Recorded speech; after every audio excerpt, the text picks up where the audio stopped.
Ahí tú nos presentas a tu esposa y a tu amada hija. Amén. Gracias, amados. Un gozo estar con ustedes. Y como decía el pastor Andrés, en esta ocasión estoy con mi esposa Sandy y con mi hija Sara Sofía. Un gozo de verdad estar con ustedes y gracias, pastor, por esta oportunidad. De paso, pues, felicitarles también a ustedes porque no sé si el pastor ya lo ha dicho, pero de una manera oficial, ahora en el camp que tuvimos en Miami, pues tanto el pastor Andrés como la pastora Reina ya fueron recibidos oficialmente dentro de Rema. La verdad que es un gozo, un privilegio, amén, que ellos hagan parte de nuestro equipo, amén, creyendo que estamos donde Dios está, con el propósito y el deseo que su iglesia sea cada día edificada, amén. Ok, bueno, sin más preámbulos, vamos a compartir la palabra del Señor y quiero tocarte hoy un tema que lo he titulado Disfrutando a Dios. Dígale al que está a su lado y dígale disfrutando a Dios, amén, porque Dios es un Dios que está para ser disfrutado, amén. Ahorita el pastor comentaba de lo grandioso que ha sido como esa obra redentora, preciosa, nosotros sin merecimiento alguno, pero Dios se volcó literalmente a nuestro favor y cuando miramos a la luz de la Escritura, vemos que Dios decidió por su amor eterno, por su propósito eterno y por su gracia eterna salvarnos y llamarnos. Diga, Él nos salvó, pero a la misma vez también nos llamó. Amén. Así es que quiero que vayas conmigo ahí a Segunda de Timoteo. Segunda de Timoteo. Y vamos a mirar el capítulo número 1, versículo número 9. Ahí permítanme hacer un paréntesis. Ahorita en el mes de junio, la primera semana, tenemos nuestro Congreso CAN en Barranquilla. Amén. Así es que los esperamos allá. Esa es su casa. Pueden estar, preparen, hagan planes y maletas. Amén. Pastor Andrés y la pastora Reina no pueden faltar. Tienen que estar ahí. Amén. Apoyando nuestro CAN allá en Colombia. Ok, Segunda de Timoteo, ¿lo tienen? Verso 1 o capítulo 1, verso 9 dice, ¿quién nos salvó? Pues para saber de quién está hablando, nos vamos a la última palabra del verso 8 y observamos que nos está hablando de Dios. Termina ese verso con el poder de Dios y luego dice, ¿quién nos salvó? Entonces, ¿de quién nos está hablando? De Dios. Dios nos salvó y llamó. Diga, nos salvó y llamó. Con llamamiento santo. No conforme a nuestras obras. O sea, Dios no nos llamó de acuerdo a lo que nosotros hicimos. ¿Ok? Oídos, sino según el propósito suyo. ¿Qué fue entonces lo que movió a Dios a salvarnos y a llamarnos? El propósito suyo y la gracia. Diga la gracia. Que nos fue dada ¿en quién? En Cristo Jesús. ¿Cuándo nos fue dada, por favor? Antes de qué? De los tiempos de los siglos. Diga, antes de los tiempos de los siglos, ya mi Padre me había conectado con la gracia de su Hijo. Ahí lo dice claro. Que según la gracia que nos había sido dada antes de los tiempos de qué? De los siglos. Por tanto, mi amado, escúcheme, antes que los cielos existieran y antes que la tierra existiera, ya usted estaba amarrado a la gracia de Dios en Cristo Jesús. Dios es la única fuente, diga la única fuente de mi salvación y de mi llamado. Judas capítulo 1, por favor, vayamos ahí antes de Apocalipsis. Judas capítulo número 1, tiene un solo capítulo.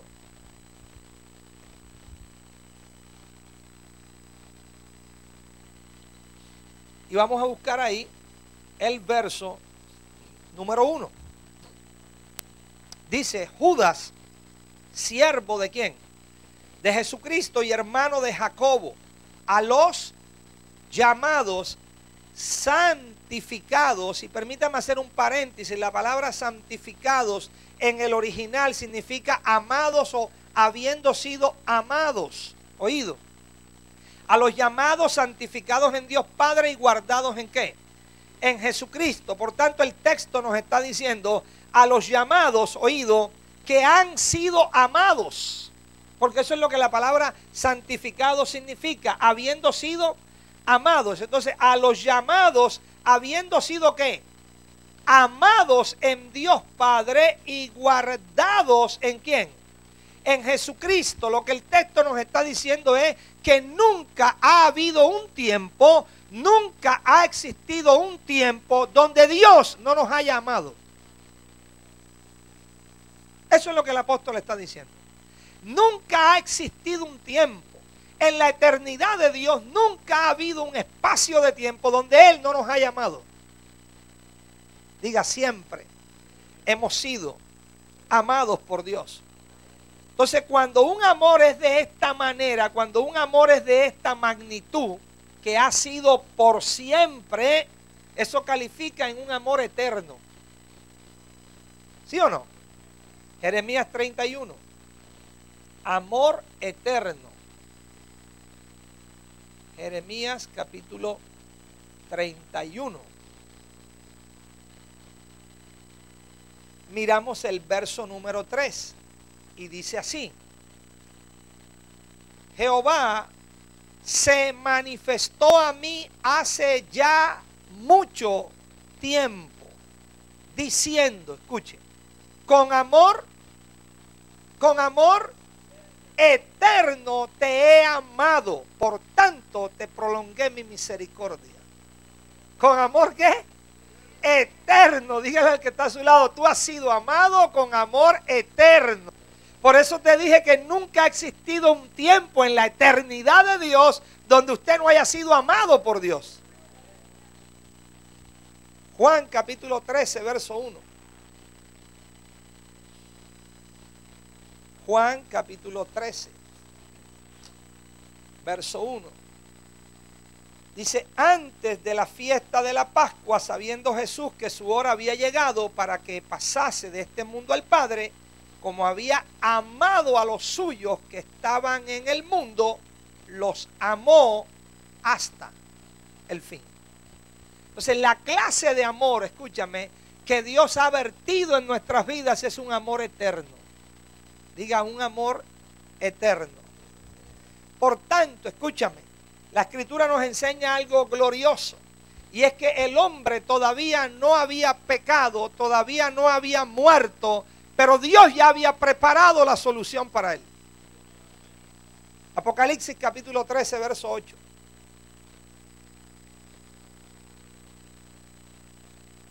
Apocalipsis capítulo 13, versículo 8. Me interesa la parte segunda de ese verso, cuando dice, y la adoraron todos los moradores de la tierra cuyos nombres no estaban escritos en el libro de la vida del Cordero. Dígale que está a su lado, gracias a Dios, que el de nosotros sí está escrito. Oído, que fue inmolado.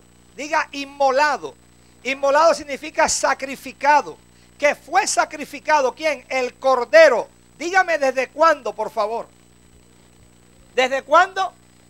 Desde el principio de qué? Del mundo, porque en el plano eterno, escúchame, el Cordero ya había sido inmolado. Recuerde que Dios no tiene ni pasado ni futuro, Dios vive en un eterno presente, oído. Es la razón por la cual cuando el profeta Isaías declaró, oído, en el capítulo 53 dice, ciertamente Él llevó nuestras enfermedades, llevó. Estaba conjugándolo en tiempo ¿qué? Pasado. ¿Cómo así que llevó? Si todavía faltaban 800 años para que el Mesías fuese manifestado en carne. El asunto es que en Dios, escúchame, Todas las cosas ya acontecieron en la eternidad, en el plano eterno. Y luego Dios permite que cada cosa que ya fue establecida en el plano eterno venga a tomar su manifestación en el plano natural. Esto nos debe dar una confianza, una seguridad, mi amado, una garantía que tu vida en Cristo está segura, tu vida en Cristo está confiada, tu vida en Cristo está garantizada. Y la razón es esta: Dios nunca empieza algo si primero no lo ha terminado. Por eso en el libro de Eclesiastés dice: aquello que fue, ya es. Diga, lo que fue para Dios, ya es para nosotros. Y lo que ha de ser para nosotros, fue ya para Dios. Por eso es que a Dios nada lo toma por sorpresa. Dios todo lo tiene fríamente calculado. Así es que tú tienes un Dios seguro, poderoso, gigante, glorioso, y tu futuro está completamente garantizado. Esa es la razón por la cual, mi amado, es que tú y yo no buscamos a Dios, pero Él nos buscó a nosotros. Isaías 53. Mire cuál era la posición nuestra. Efesios 2:1 dice que usted y yo estábamos muertos ¿en qué? En delitos y ¿qué? Y pecados. Dígale por favor que está a su lado: muerto. ¿Cuál es la característica que tiene un muerto? Un muerto está muerto, no responde ante nada. Usted a un muerto le habla, usted a un muerto lo invita, usted a un muerto le da un regalo y ese muerto no responde. ¿Ok? Isaías 53, verso 6, mire cómo dice: todos nosotros nos descarriamos, todos, diga todos, nos descarriamos como ovejas, cada cual se apartó por su camino, mas Dios cargó en él el pecado de todos nosotros. Oído, Ezequiel 34, por favor, versículo 11. Entendiendo Dios y conociendo Dios cuál era nuestra posición y cuál era nuestra condición. Mira lo que dice Ezequiel 34, 11. Porque así ha dicho Jehová el Señor: he aquí yo mismo iré a buscar mis ovejas y las reconoceré. Diga, fue Él. Juan 14. Esa es la grandeza de su gracia, que fue Él el que lo ha hecho todo por nosotros. Juan capítulo 6, verso 44. Ninguno puede venir a mí si el Padre que me envió no le trajere, y yo le resucitaré. ¿Cuándo? En el día postrero. Dice la Escritura en Romanos capítulo 3, amado, versos 10 y 11, que no hay justo ni aun uno, no hay quien busque a Dios, no hay quien haga lo bueno. El apóstol está dando una expresión, oído, de lo que es el hombre natural, el hombre que en su capacidad humana no tiene cómo llegar a Dios, no tiene cómo volverse a Dios, oído, pero por eso es que Dios se vuelve a él. En Romanos capítulo 10, verso 20. Estoy estableciéndote una base para que tú mires la grandeza de tu Dios, la maravilla de tu Dios. Romanos capítulo 10, verso 20.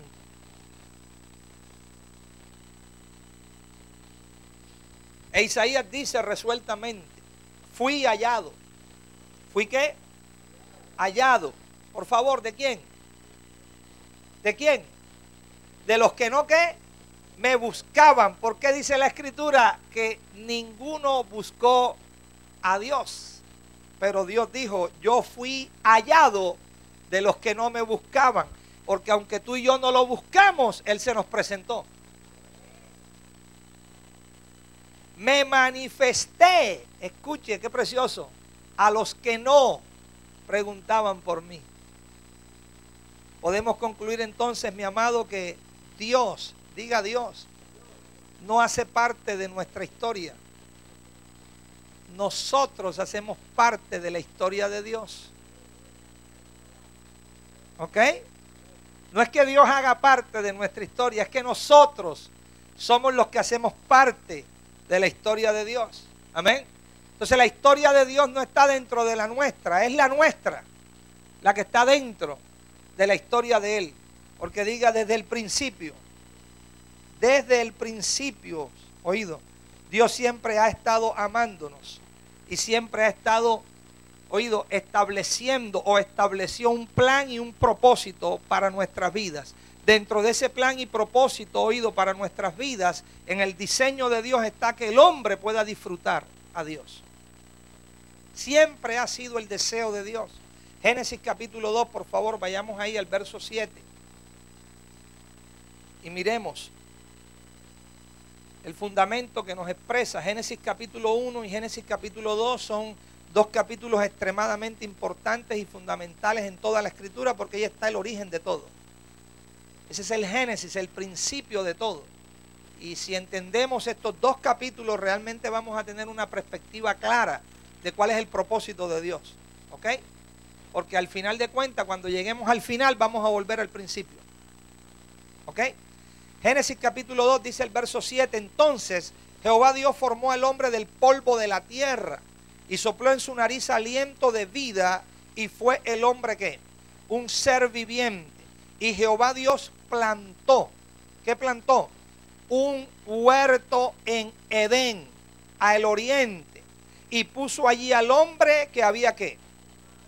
Amado. Los teólogos, los estudiosos, oído, no han podido definir como tal lo que es Edén, lo que representaba Edén, pero sí lo han relacionado con 5 aspectos. Diga 5 aspectos. Un aspecto era marca o territorio, el otro aspecto era momento, el otro aspecto era puerta abierta, el otro era deleite y el último era presencia de Dios. Cuando nosotros combinamos estos aspectos, vamos a tener una idea de lo que representaba Edén. Se dice que Edén era la marca o territorio porque era el lugar donde estuviese Adán, donde Adán pisara, oído, que por un momento la presencia de Dios era una puerta abierta a su deleite. ¿Ok? Quiere decir que Edén, diga, era un ámbito. No era un territorio físico como tal. El huerto sí, pero el huerto estaba en un ámbito. El huerto estaba en una dimensión espiritual. Esa dimensión espiritual de placer y de deleite era Edén. Por tanto, el hombre fue puesto por Dios después de haber sido creado y formado ¿en dónde? En Edén. ¿Eso qué significado nos da? Que el hombre fue puesto por Dios para el disfrute, el deleite y el placer. Esa es la enseñanza, lo que podemos extraer de ahí. El hombre fue puesto en Edén para el disfrute, para el deleite y para el placer. Oído. Dios entonces en Edén no estaba lejano de Adán, estaba cercano a Adán. De hecho, la Escritura dice que se paseaba al aire del día. Y Adán podía disfrutar de él y él podía disfrutar de Adán. Era el plan de Dios, era el diseño de Dios, que el hombre siempre estuviera ¿dónde? En Edén, no que se saliera de Edén. Luego sigue diciendo la Escritura. Verso 8. Y Jehová Dios plantó un huerto en Edén al oriente, puso allí el hombre que había formado. 9. Y Jehová Dios hizo nacer de la tierra todo árbol delicioso a la vista y bueno para comer. Diga al que está a su lado, esa es una clase de árbol. El delicioso a la vista y ¿qué? Y bueno para comer. 2. También el árbol de ¿qué? De vida. ¿Dónde estaba el árbol de vida? Qué interesante, ¿cierto? Que la Escritura señala en medio del huerto. Diga, esa era la segunda clase. Y luego, y el árbol de la ciencia del bien y de ¿qué? Y del mal. Diga, esa era la tercera clase. Entonces, ¿cuántas clases de árboles había en Edén? 3 clases. El árbol delicioso a la vista y bueno para comer, el árbol de la vida y el árbol del conocimiento de ¿qué? Del bien y del mal. Oye, ya sabemos lo que Dios le dijo al hombre, Génesis 2:15. Tomó pues Jehová Dios al hombre, oído, y lo puso en el huerto de Edén para que labrara y guardase el huerto. Y mandó Jehová Dios al hombre diciendo, de todo árbol del huerto podrás comer. ¿De cuánto? De todo árbol del huerto podrás comer, mas del árbol de la ciencia, del bien y del mal no comerás, porque el día que del comieres, ciertamente ¿qué? Amado, entonces, ¿cuántas clases de árboles habían en Edén? Si Dios le dice, puedes comer de todo árbol que está aquí, menos de uno, ¿de cuáles podía comer? Del delicioso a la vista y bueno para comer y del árbol de la vida. Hoy, en ese momento no, pero hoy sabemos, porque tenemos toda la escritura de Génesis y Apocalipsis, que el árbol de la vida es Cristo. Hoy lo sabemos. El plan de Dios entonces, ¿cuál era? Que el hombre puesto en Edén, disfrutando de toda la presencia de Dios, todo el deleite, toda la gloria, toda la magnificencia de Dios, tuviera en ese huerto un árbol, diga un árbol principal. Pastor, ¿por qué dice que principal? Por la posición en la que estaba. Tomemos el ejemplo de este lugar. Si nosotros tenemos este lugar y el pastor Andrés decide poner algo en el centro de este lugar, donde quiera que usted llegue o accese a este lugar, usted lo va a ver. ¿Ok? Pero si lo pone en algún otro rincón, no. Pero si lo pone en el centro, obligatoriamente por donde usted accese, ¿qué va a pasar? Usted lo va a ver. ¿Por qué lo va a ver? Porque está en el centro, indicándole que eso es lo principal. Cuando Dios puso el árbol de vida en el centro, el mensaje que le estaba dando al hombre era: tú tienes que comer de este árbol. Ese árbol, ¿quién era? Cristo, oído, porque el deseo de Dios no solamente era que la presencia, la gloria de Dios, oído, estuviera rodeándolo en el ambiente, sino que él pudiera comer el árbol de vida, porque al comer del árbol de vida comía a Cristo.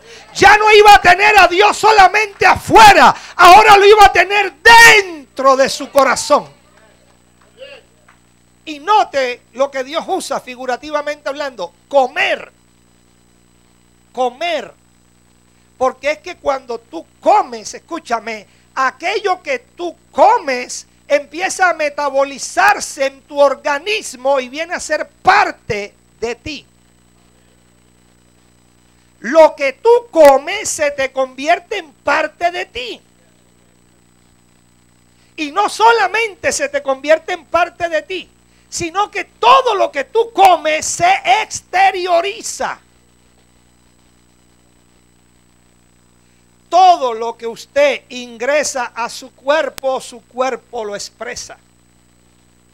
El plan de Dios es: come a Cristo, come el árbol de vida, para que Cristo lo tengas dentro y para que Él sea tu expresión de vida. Porque teniéndolo dentro lo vas a poder expresar afuera, porque nadie puede expresar aquello que no tiene dentro. Ese era el plan de Dios. Diga, ese era el plan de Dios. Ese era el diseño original. Hermano, y lo maravilloso es que si el hombre comía ese árbol de vida que es Cristo, le iba a dar eternidad al hombre. Jamás iba a morir, porque estaba comiendo la vida eterna. ¿Ok? Ya sabemos la historia, no hay que leer la Génesis 3. Se la parafraseo. El hombre desobedeció a Dios. Y diga, comió. ¿Qué comió? El árbol que no debía comer. El árbol del conocimiento del bien y del mal. Verso 7, por favor, miremos. ¿Qué dice el verso 7? Entonces fueron ¿qué? Abiertos ¿qué? Los ojos. Ya esa expresión nos da un indicativo que lo que comieron fue conocimiento. Porque nosotros por comernos un arroz con pollo, eso no nos abre los ojos. ¿Cierto? Ni ellos por comerse una frutica se le iban a abrir los ojos. La otra pregunta simple es, dice la Escritura, le abrieron los ojos. Y la pregunta es, ¿qué estaban ciegos? La pregunta es, ¿qué tipo de ojos se le abrieron? Porque no eran los naturales. Ellos tenían abiertos sus ojos naturales. Los ojos que se le abrieron fueron los ojos del conocimiento corrompido, los ojos de la concupiscencia. Se le abrieron los ojos del cual ellos, o del alimento que ellos comieron. ¿Cómo se llamaba el fruto? Conocimiento del bien y del mal. Así es que fueron abiertos los ojos de ambos. ¿Y qué es lo próximo que sigue? Y conocieron. La pregunta es ¿por qué conocieron? Porque comieron conocimiento. Cuando tú comes conocimiento, tú conoces. Y el conocimiento no se come por la boca, se come por los oídos, por la vista. Así es que ellos comieron conocimiento. Y entonces conocieron que estaban ¿qué? Desnudos. ¿Y qué es lo próximo que sigue? Y se cosieron hojas de higuera. ¿Y se hicieron qué? ¿Por qué fueron a coser hojas de higuera y hacerse delantales? Porque su conciencia, diga su conciencia, los acusaba. Ya habían comido un conocimiento corrupto, ahora tenían vergüenza de estar delante de Dios. ¿Oído? Entonces mira el principio que aplican. Van al árbol de higuera y arrancan las hojas del árbol. ¿Ok? Por principio de creación, cuando usted estudia Génesis 1:1, va a aprender o va a identificar este principio. ¿Oído?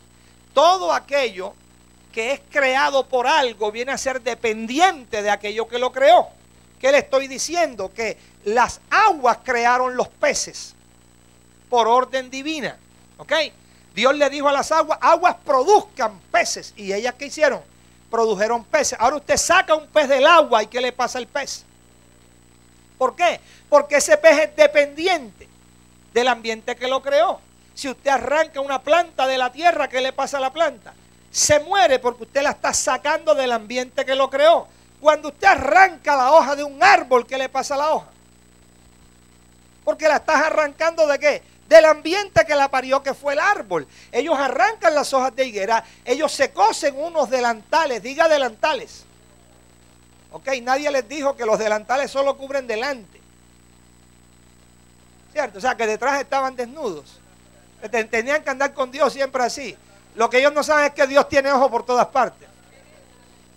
Pero el punto es este, mi amado. Cuando arrancaron sus hojas, se emocionaron y cosieron sus delantales. Pero resulta que a los 3 días las hojas estaban completamente secas. Eso es lo que le pasa a una hoja, ¿cierto? Después de 3 días, ¿qué?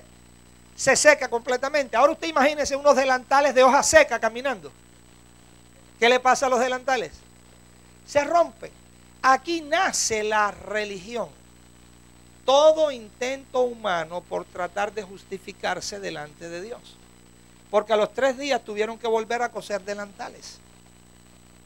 Y a coser delantales. Y entonces el hombre cae, escúchame, en lo que es la obra del sistema religioso.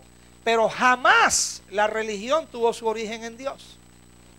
El plan de Dios era que el hombre lo disfrutara.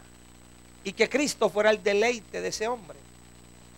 Ahora el hombre está muerto completamente, aislado completamente, oído, porque había una sentencia de Dios: el día que de él comas, ¿qué? Otro punto que no quiero que se me pase fue el siguiente: cuando Dios lo llama, ¿dónde está el hombre? Escondido detrás de ¿qué? De los árboles del huerto, oído. Pero cuando el hombre todavía no había pecado ni muerto, ¿dónde estaba el hombre? De frente con la presencia ¿de quién? De Dios. Pero mira la expresión que Dios le dice al hombre: has comido del árbol que te dije que no comieras. ¿Ok? Y le dijo: ¿quién te enseñó? Enseñó que estabas desnudo. Cuando Dios le enseñaba, diga, cuando Dios le enseñaba, él estaba posicionado frente a la presencia de Dios. Escuche esto: cuando otro le enseñó, él estaba escondido detrás de los árboles del huerto. Dígale al que está a su lado: principio. Quien te enseña te posiciona. Quien te enseña te posiciona. Por eso Dios le dijo: ¿quién te enseñó? Lo que Dios le estaba diciendo es: yo no te enseñé eso. Aprendiste de otro, no de mí. ¿Ok? Ahora tenemos a un hombre, escúchame, que ha perdido todo aquel espacio, toda aquella dimensión de gloria donde Dios le había puesto. Y mire lo que dice el verso 21. Este Dios de misericordia, porque te empecé hablando, y Dios de amor eterno, que todavía el hombre no había sido, escúchame, ni siquiera creado, pero ya Dios lo amaba. Verso 21, ¿lo tiene ahí? De Génesis 3. Mire lo que dice. Y Jehová Dios hizo al hombre y a su mujer, ¿qué? Como diciéndole Dios de una forma clara, no estoy de acuerdo con esos delantales malucos que te hiciste. Además son desechables. Así es que Jehová Dios hizo al hombre y a su mujer túnicas de pieles y ¿qué? Y los vistió, hermano. Y para llegar a esa conclusión es simple. Las túnicas eran ¿de qué? De pieles. Las pieles no se sacan de las plantas, se tienen que sacar de un animal. Por tanto, para que esa piel o esas pieles pudieran estar, Dios tuvo que sacrificar un animal. Ese animal era sin pecado y sin culpa. Y al sacrificarlo, mire lo que aplicó Dios: cuerpo partido, sangre derramada. Diga, cuerpo partido, sangre derramada. Para vestirlo, oído, con estas pieles, y que su vergüenza fue cubierta. Pero era una sombra, era un tipo y una figura donde Dios estaba dando un anuncio profético, pero a la misma vez dando una expresión de su amor glorioso, diciéndole al hombre: en un futuro tiempo, yo voy a enviar a mi cordero, que va a ser mi propio hijo. Él va a venir a morir por ti. Su cuerpo va a ser partido y su sangre va a ser derramada. Pero Él te va a vestir con la justicia que tú acabas de perder. Te va a dar una justicia gloriosa en Cristo Jesús, oído, para que nunca más vuelvas a estar en la condición donde hoy te encuentras. Ahora mire lo que dice el apóstol Pablo, Romanos capítulo 3. Esta es la obra de un Dios glorioso, magnífico y maravilloso, que está para que lo disfrutemos. Romanos 3. Mira lo que dice. Verso 23. Por cuanto todos pecaron. ¿Qué dice la Escritura? Y están ¿qué? Destituidos de la gloria de Dios. Escuche, por cuanto todos pecaron. ¿Cuántos sabemos que cuando pecó Adán, todos los hombres pecaron en Adán? Porque él es el representante de la raza humana. Por cuanto todos pecaron y están destituidos ¿de qué? Escuche, porque este verso también nos enseña algo interesante. Para que a alguien lo destituyan, tiene que estar constituido. Para que usted pueda escuchar, destituyeron al alcalde de tal ciudad, es porque era el alcalde. Por eso lo pueden destituir de alcalde, porque lo era. ¿De qué fue que destituyeron al hombre? ¿En dónde estaba el hombre? Dígale que está a su lado: mi origen, tu origen es la gloria. Tu origen nunca fue el pecado, tu origen siempre fue la gloria de Dios. Tu origen fue la presencia de Dios. Tu origen fue la justicia de Dios. De ahí destituyen al hombre a causa de su pecado. Pero sigue el verso 24, por favor. Ayúdenme. Siendo justificados, ¿qué? Gratuitamente por su gracia. Cuando estudiamos la palabra en el griego justificado, mire lo que significa. Significa alcanzar la posición correcta. Porque el hombre, escúchame, quedó en una posición inferior. Pero ahora el hombre ha alcanzado una posición que correcta, la posición correcta delante de Dios, donde ya el hombre no es deudor de Dios, sino que está posicionado en paz con Dios, y esto lo hizo a través de su gracia. Mire, gratuitamente por su gracia. Dígale al que está a su lado: tu justificación es gratis. Entonces escuche, gratis para ti, gratis para mí y gratis para todos los hombres. Oído, pero a él le costó su vida. ¿Ok? A Él le costó su vida, para ti y para mí es gratis. Ahora, ¿mediante la qué? La redención. Quiere decir que la redención es primero que la justificación, porque la justificación se viene a desarrollar mediante la redención. Esa redención es en Cristo Jesús. Diga al que está a su lado, redención. Esa palabra redención, mi amado, es muy importante. Diga muy importante. Redención. Del griego es la palabra apolutrosis. Apolutrosis. Es simple. Apo es un prefijo que significa finalizar, terminar, acabar. Lutrosis es un sufijo en griego. Significa maldición. ¿Ok? El uno es lutrosis, maldición, y el otro es apo, finalizar, acabar, terminar. Cuando la Escritura dice, oído, que mediante la redención en Cristo Jesús nosotros hemos sido justificados, y en Efesios 1:7 dice que en su sangre tenemos redención, lo que la Escritura está diciendo es que en la vida de los redimidos, ¿cuántos redimidos hay aquí? Escuche esto, en la vida de los redimidos se acabó, finalizó y se terminó para siempre toda maldición. En su vida no existe ninguna maldición, porque en Cristo Jesús no hay ninguna maldición. Gálatas 3:13 lo dice claro. Cristo nos redimió de la maldición de la ley, hecho por nosotros maldición, porque escrito está: maldito todo aquel que es colgado en un madero. Así es que cuando Él fue colgado en el madero, Dios recogió toda la maldición que estaba en el hombre y la cargó en Cristo Jesús, para que hoy usted no tenga ninguna maldición. Tenemos que tener mucho cuidado todavía con algunos que hablan de maldiciones generacionales. Eso era en un pacto viejo. En este pacto de gracia no existe ninguna maldición generacional. Es que ahí está escrito que Dios va a extender esa maldición hasta la tercera y cuarta generación. Sí, pero para el pacto caduco, no para este presente. En este pacto de gracia no hay ninguna maldición para su vida. Todo el que está en Cristo Jesús está bendecido con toda bendición espiritual. Diga, la sangre fue efectiva. Hermano, maldición que no quitó esa sangre no la quita nada. O sea que si todavía hubiese quedado alguna por ahí, entonces no hay esperanza.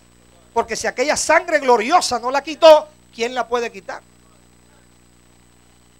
Diga, estoy libre de toda maldición.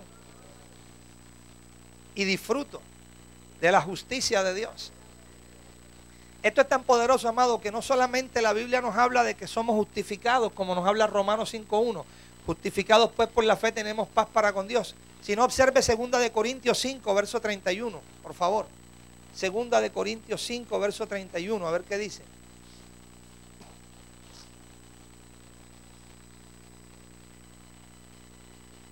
Segunda de Corintios 5, capítulo 5, verso 31. ¿Sí está ahí o no hay 31? Ah, entonces se me fue a mí. Ese es segunda de Pastor Arnold. Segunda de Corintios 5, 21. Nada más me pasé por 10. Al que no conoció, ¿qué? Pecado, escúcheme, por nosotros lo hizo pecado, para que nosotros fuésemos hechos justicia de Dios en él. En este pacto glorioso, escúchame, no solamente tú has sido justificado, sino que tú has sido hecho la justicia de Dios en Cristo. Diga, yo soy la justicia de Dios en Cristo. Y esto es muy tremendo, porque donde tú llegas, llega la justicia de Dios. Cuando tú entras a un lugar, entra la justicia de Dios. Cuando tú te posesionas en un lugar, se posesiona la justicia de Dios. Y tienes que verte como Dios te ve. Entonces toda esta obra gloriosa de redención la ha hecho nuestro Dios para nosotros. Oído, ¿cuál es el propósito? Devolverle al hombre aquello que el hombre al principio perdió. Diga, es el plan divino. Reúne el plan redentor. Por eso es que Dios vino a buscar a los suyos y nos trajo a Él. Y ese era el propósito. Por tanto, escúcheme, todo aquello, dígale que está a su lado, todo aquello que se perdió en el primer Adán, el postrer Adán lo recuperó con creces para nosotros. Así es que si leemos Génesis 2, amado, y nos parece glorioso y magnífico, aquel ambiente de gloria, aquel ambiente de Edén extraordinario donde el hombre fue establecido, escúcheme, la posición que usted tiene ahora en Cristo Jesús es mucho mejor que la que tuvo el primer Adán. Porque este se llama el postrer Adán. Y dice la Escritura que este postrer Adán fue hecho espíritu vivificante. Espíritu vivificante después de morir. Oído, porque como Cristo encarnado, diga como Cristo encarnado, podía estar con los discípulos, pero no podía estar en ellos. Por eso les dijo, oído, el Espíritu de verdad que mora con vosotros, pero estará en vosotros. Y luego les dijo, no os dejaré huérfanos, vendré a ustedes. Pero ahora vino a nosotros como Espíritu vivificante. Busquemos por favor ahí en Efesios capítulo 2.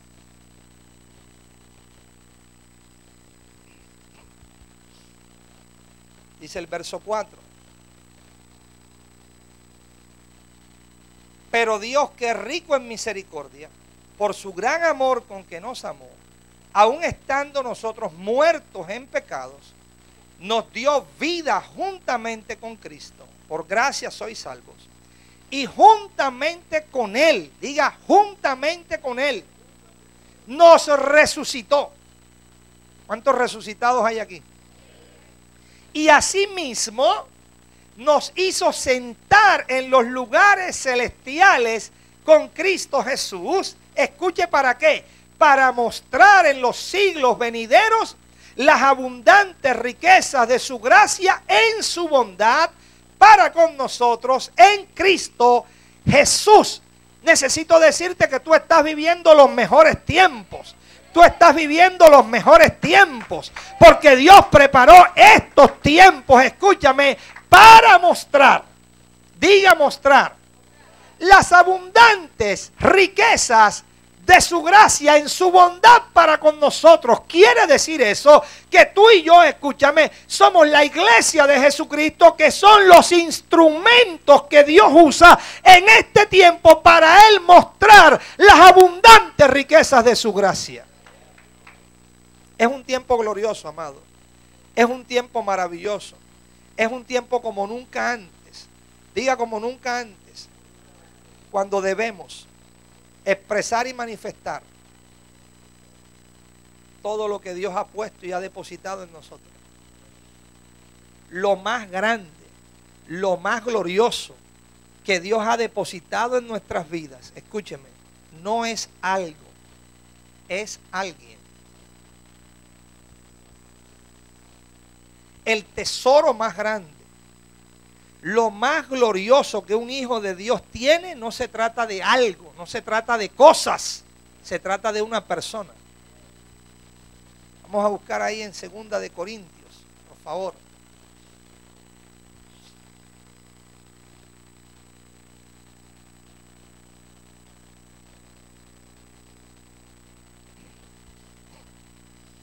Vamos a buscar el capítulo 4 de 2 de Corintios.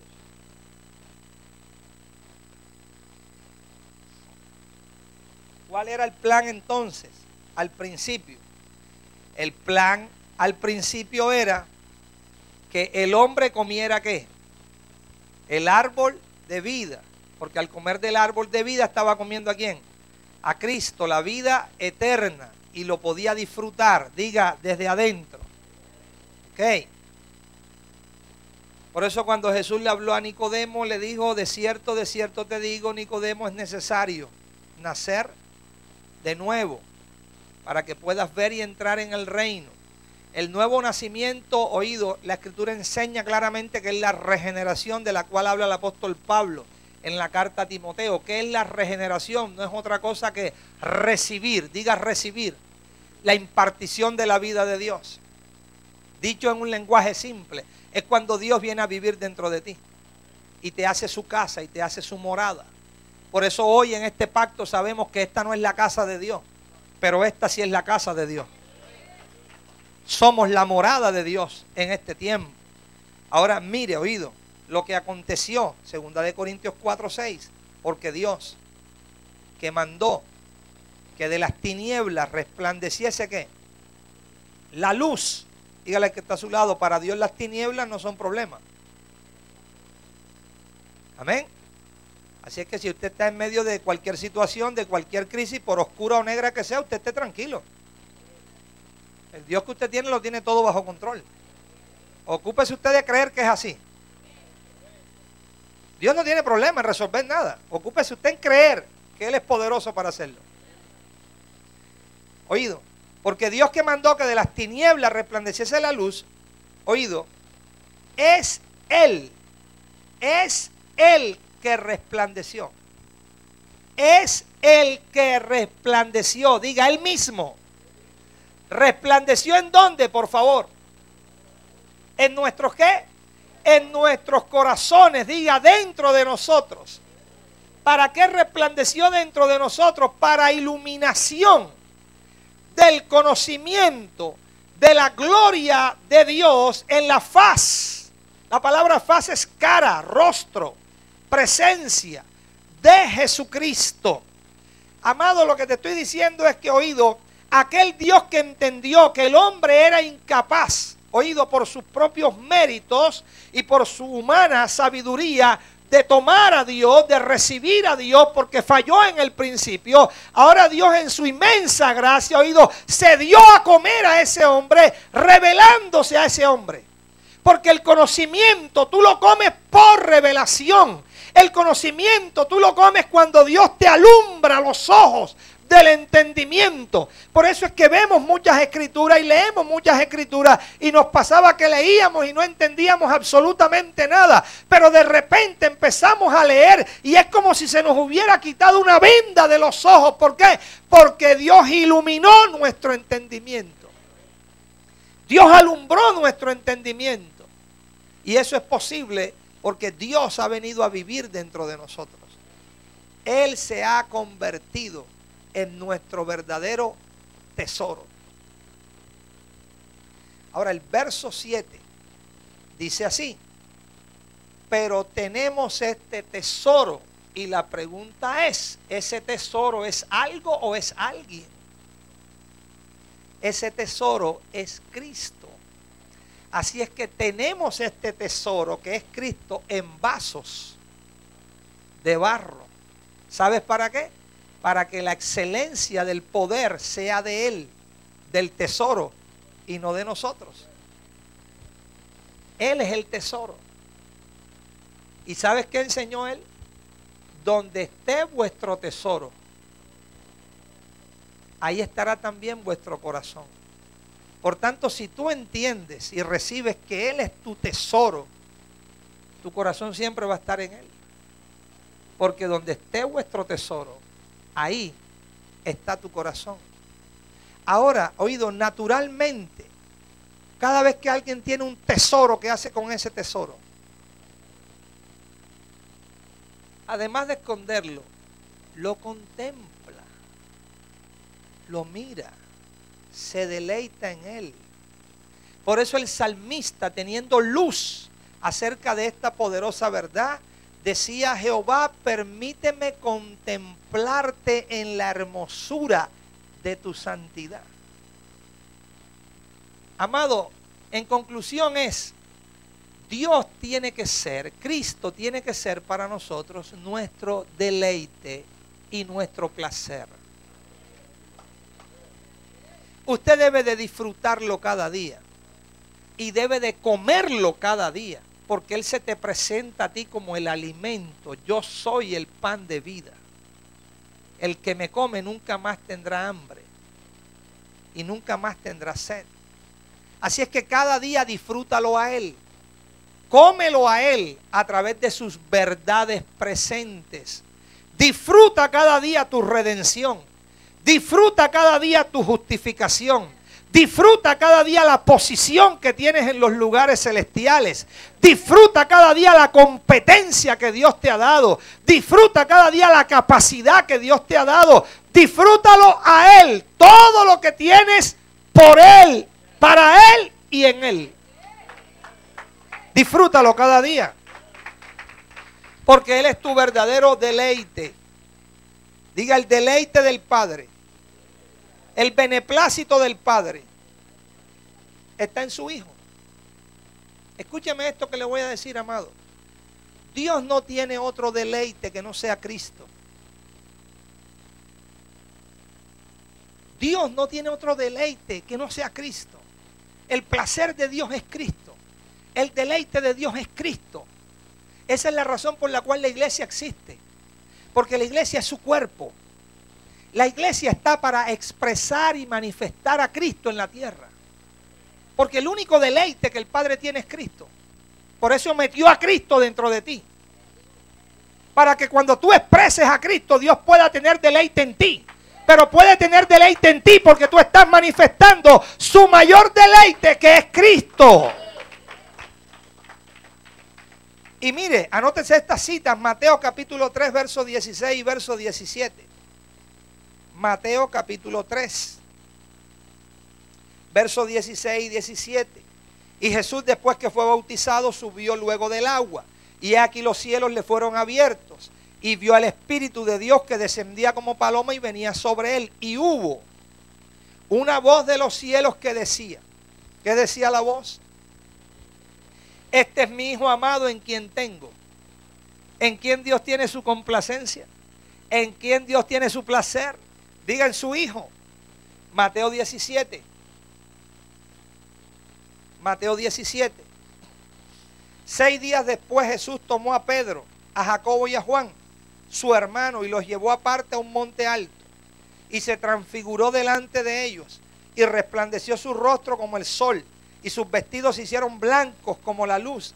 Y aquí les aparecieron Moisés y Elías hablando con él. Entonces Pedro dijo a Jesús: Señor, bueno es para nosotros que estemos aquí. Si quieres, hagamos aquí 3 enramadas, una para ti, otra para Moisés y otra para Elías. ¿Ok? Mientras él aún hablaba, una nube de los cielos los cubrió.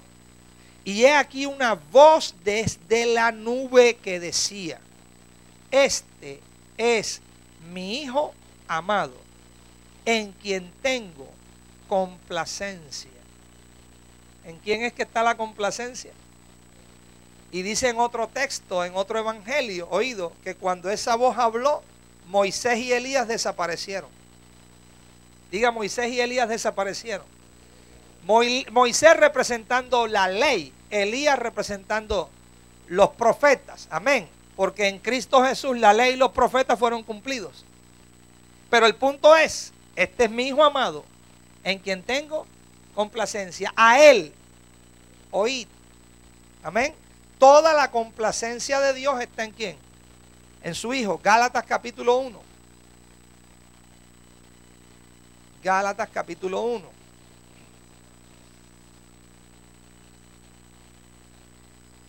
Verso número 15.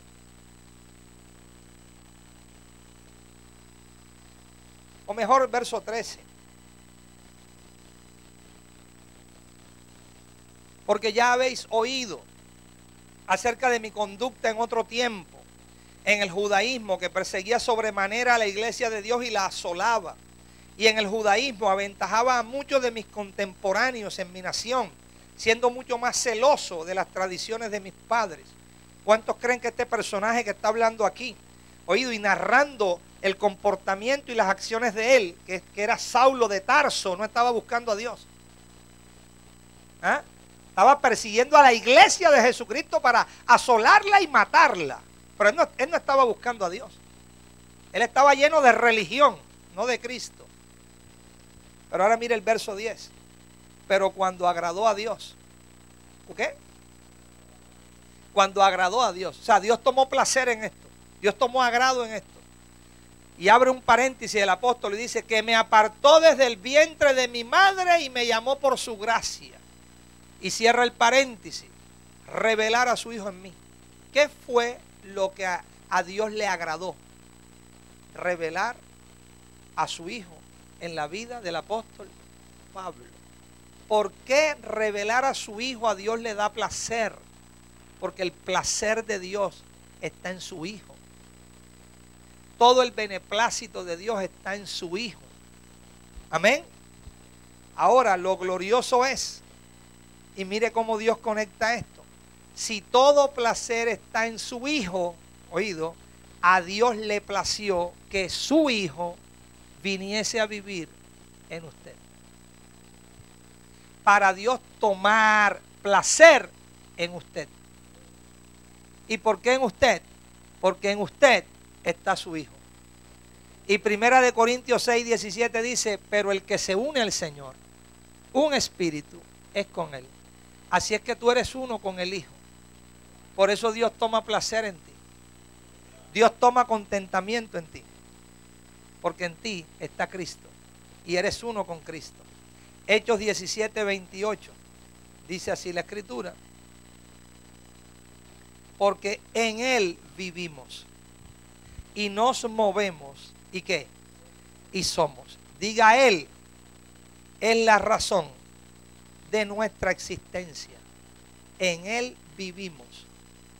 Y nos movemos. Diga, Él es la razón de nuestro propósito.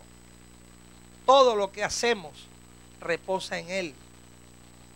Y en Él somos. Él es la razón de nuestra esencia. De lo que usted y yo somos. Diga, yo soy lo que Dios dice que yo soy.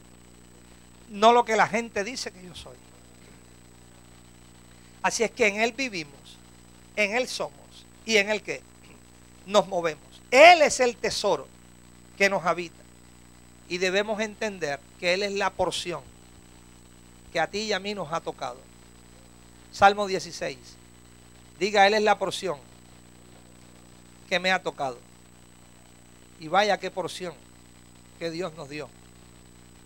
Salmo 16, verso 5, dijo el salmista, escúchame, Dios es la porción de mi herencia y de mi copa.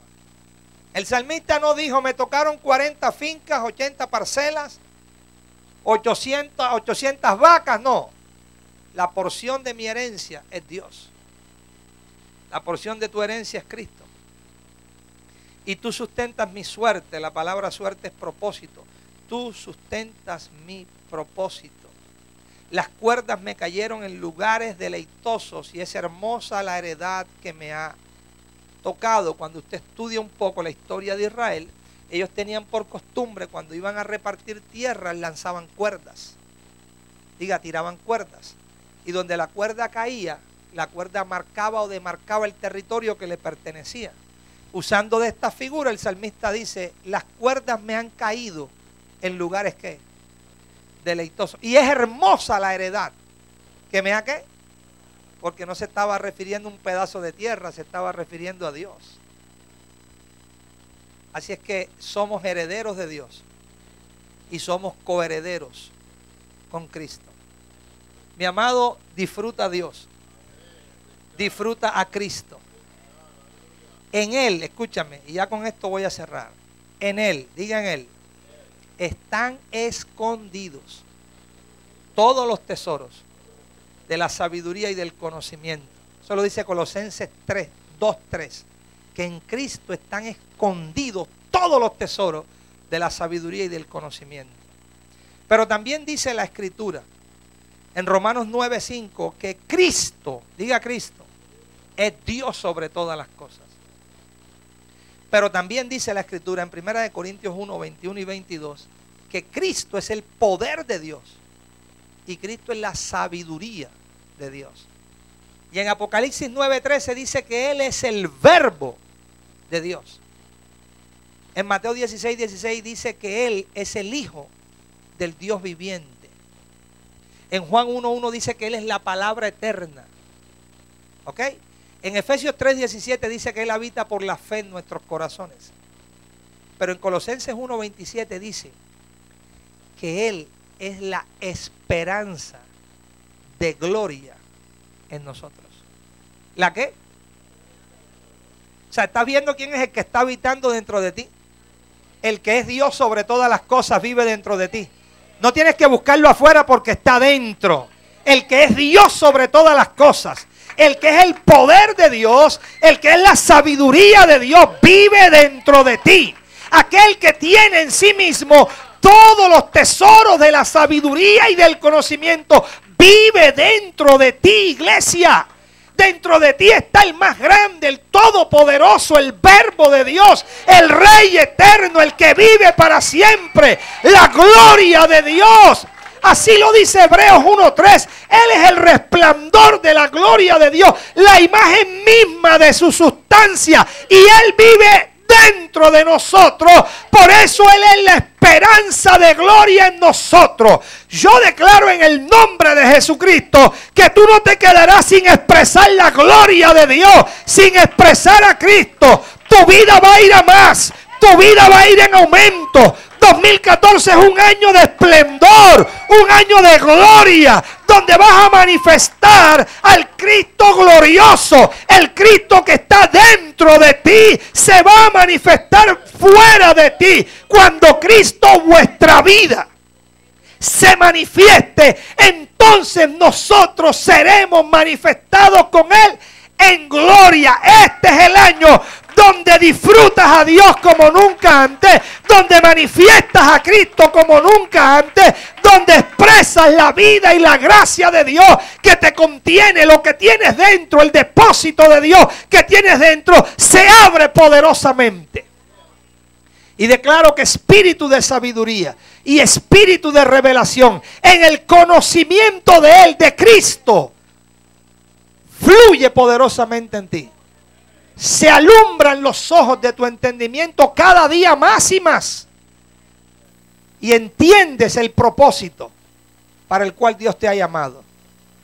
Conoces las riquezas de tu herencia en Cristo Jesús y la supereminente grandeza de su poder para con nosotros, los que creemos. Te declaro bendecido y guardado en Jesucristo. Amén.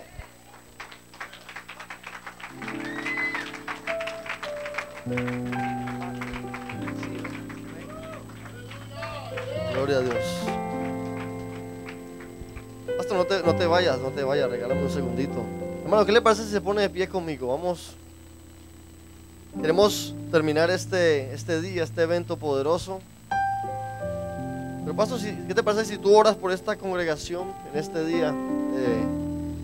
Una palabra poderosa. Yo creo que Dios ha hablado claramente, una enseñanza poderosa donde podemos comprender esa identidad que adquirimos en Cristo Jesús, esa obra que solamente su gracia podía hacer en nosotros, y en ese agradecimiento nosotros lo expresamos en este día, ¿verdad? Pastor, una oración. Padre, te damos gracias, Señor, primeramente declarando que tú eres el Dios eterno, que vives y que reinas para siempre. Te doy gracias, Señor, por aquellos padres que tú has establecido en esta casa, por Andrés y por Reina, declarando, Padre amado, que cada día tu favor, tu gracia y tu bien operan y se manifiestan poderosamente en ellos. Yo declaro, Padre, que ellos son cada día efectivos para la labor a la cual tú los has llamado. Y es que sean colaboradores en el proceso de edificación de tu iglesia, de tu casa, para que tu iglesia, tu casa, Señor, pueda expresar al Cristo que está dentro de ellos. Gracias, Padre, por cada santo de esta casa local. Gracias por cada familia de ellos, Señor. Gracias por cada matrimonio. Gracias por cada hijo, bendito Dios. Declaramos tu gracia, tu bien, la obra de tu Espíritu en ellos, iluminándolos cada día, alumbrando su entendimiento, para que cada día vayan a más, vayan a más, vayan a más, bendito Dios, expresando y manifestando la vida de Cristo que tienen dentro. Una vida eterna, una vida poderosa, una vida gloriosa. Que donde quiera que cada santo se mueva, Padre, lo que tiene dentro, que es Cristo, sea manifestado, impacte, Padre, cambie, transforme ambientes por la propia vida de Cristo que está en ellos, Señor.